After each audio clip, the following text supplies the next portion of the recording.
जरा सोचिए, अगर आपके पति या परिवार में से कोई सेना में भर्ती है और दो देश के बीच युद्ध जैसी स्थिति बन रही है। ऐसे में आपको खबर मिले कि आपका वो करीबी शख्स अचानक गायब हो गया है। इस बीच उसके मिलने की आस में आप बैठे हो और अचानक से आपके करीबी शख्स का कॉल आ जाए, तो फिर आप कैसा महसूस करेंगे? आपको ऐसा ही एहसास होगा ना कि आपकी खोई हुई पूरी दुनिया फिर से वापस लौट आई है। ऐसा ही कुछ हाल बीएसएफ जवान पूर्णम कुमार शॉ की पत्नी रजनी का है।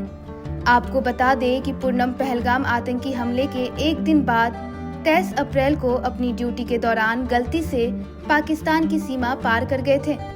22 दिन तक पाकिस्तान रेंजर्स की हिरासत में रहने के बाद बीएसएफ जवान पूर्णम कुमार शॉ को भारत को सौंप दिया गया।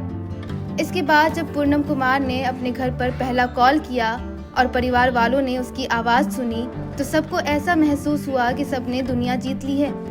खुशी के मारे माँ दरवाजे से गुजरते हर एक आदमी को मिठाइयाँ बांट रही है। बेटा अपने पिता के संग पतंग उड़ाने की तैयारी कर रहा है।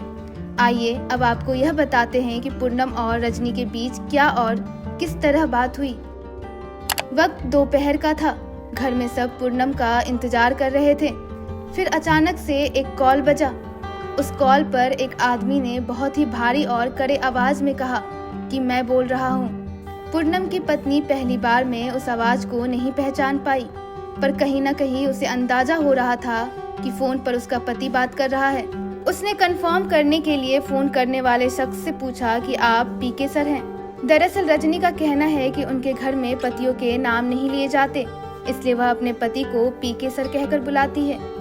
जब इस बात की पुष्टि हो गई कि फोन पर मौजूद शख्स उसका पति ही है, तो इस पर रजनी ने कहा कि मुझे यकीन ही नहीं हुआ कि यह वही है। हम अपने पतियों का नाम नहीं लेते। मैंने उन्हें पीके सर कहकर बुलाया ताकि पुष्टि हो सके कि यह वही है। रजनी ने यह भी बताया कि पूर्णम की माँ बहुत ही ज्यादा खुश है।